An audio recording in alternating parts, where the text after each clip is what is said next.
Magkakaroon ng trabaho ang isa sa mga ipinangako po ng pamahalaan sa mahigit 600,000 sumuko na dahil sa kampanya ng kontra-droga. Pero ang ilan po sa kanila, pangmamaliit at panghuhusga raw ang nararanasan. Balitang hatid ni Maki Pulido.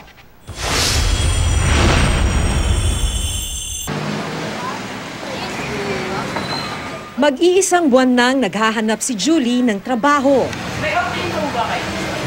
Noong Hulyo, kabilang siya at ang kanyang asawa sa mga daan-daang sumuko sa kampanya kontra droga ng gobyerno. Nakumbinsi daw siya ng kanilang barangay na tuluyang talikuran ang pagiging runner ng droga, kapalit ng pangakong tulong at disenteng trabaho. Tagapin ka kaya ng maayos, porkit ganito, ganyan. Lalo malaman nila, ano yung volunteer, gano'n. Paano na lang, di ba? Lalo liliit yung paningin nila sa amin, di ba? Pero si Robert, nakabarangay at isa ring runner gaya ni Julie, hindi na nakapaghintay pa. Noong isang linggo, arestado siya sa anti-drug operation ng PIDEA sa kanilang lugar. No choice po kasi ako, wala po kasing hanap buhay. Sa ngayon, halos 600,000 drug dependents na ang sumuko sa pamahalaan.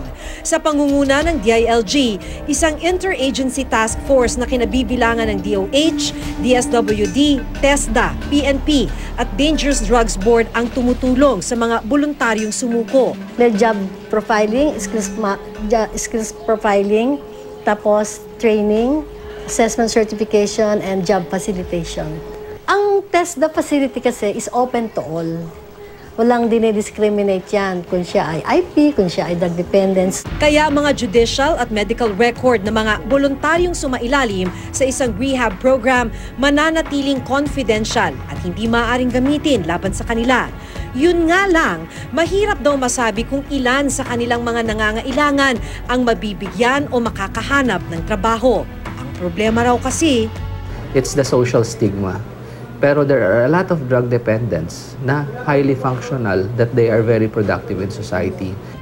Tuloy ang nakababahala, hindi raw malayong muling kumapit sa patalim ang mga dati ng sumuko, lalo na kung wala namang magbibigay sa kanila ng pagkakataong magbago. All the negative stereotypes could be attached to them kasi probably some of them are just victims. Si Julie unti-unti na raw nawawalan ng pag-asang makakabingwit ng kahit na anong trabaho. Kung talagang wala kami bang masahang tulong, di ano po ba magagawin kaysa nang piliin kong mamatay sa gutom mga anak ko? Ganun talaga, kakapit ako ulit sa patalim para makakain kami sa pang araw-araw. Maki Pulido, GMA News.